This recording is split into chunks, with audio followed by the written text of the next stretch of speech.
Well, for more on who investigators may be looking for, let's bring in Dr. Debbie Goodman, an expert criminologist, an author, and a professor. Doctor, thank you so much for being with us. We know investigators are saying they believe this was a targeted attack. You also agree that this was not random. Tell us why. Yes, thank you, Nicole. And certainly this is a horrendous case. I'll just briefly remind our viewers, and you already know, two categories when we see a crime of this magnitude, a mass murder. In my initial review and analysis, I always look toward, is it predatory, is it reactionary? I rule out the reactionary. Here's why. For very logical, basic reason. If we have a murder and we classify it in more of a reactive type of way, that would be a circumstance more likely as a domestic violence where we have individuals perhaps in a family structure, they've had a verbal altercation, it then leads to a potential physical altercation, someone goes into the kitchen, grabs a knife, and then hence we have a murder. It would also, in that regard, most likely be classified as a second-degree murder and/or manslaughter.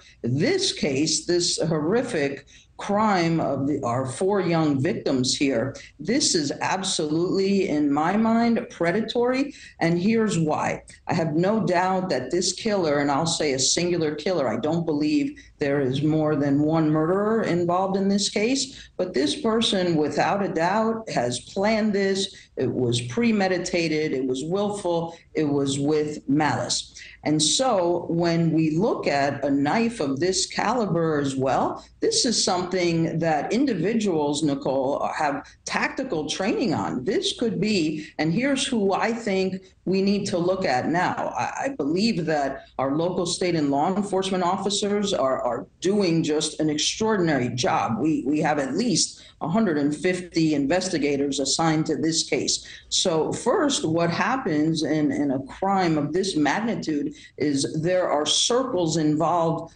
among these victims. What does that mean? That means with whom is in the victim's inner circle. So law enforcement has really done their due diligence in processing an inner circle. And that would mean the ex-boyfriend. That would mean those who would have been directly involved with these victims within hours of this atrocity. So who's been ruled out? Those are very important functions and features, ruling out individuals, the driver, the roommates, the individuals at the food truck.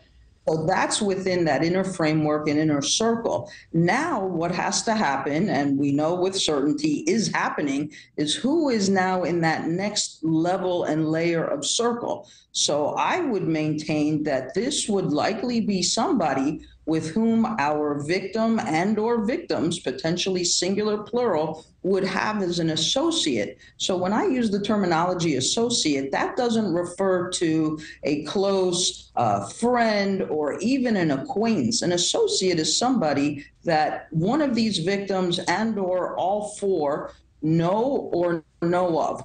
And so here we are in now what? Now who do we put a spotlight on?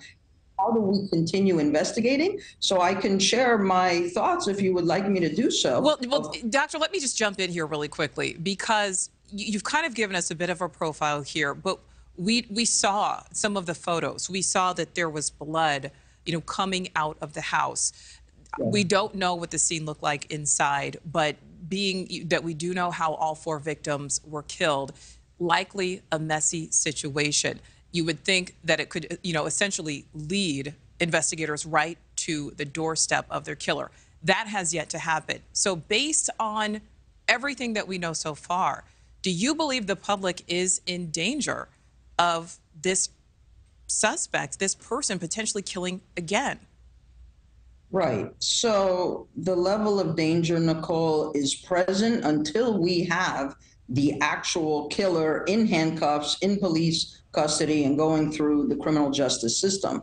However, I think this individual targeted our victims and is most likely in that circle of a fellow student. I think it's an Anglo male when we go with profiling here statistically and through our data and research.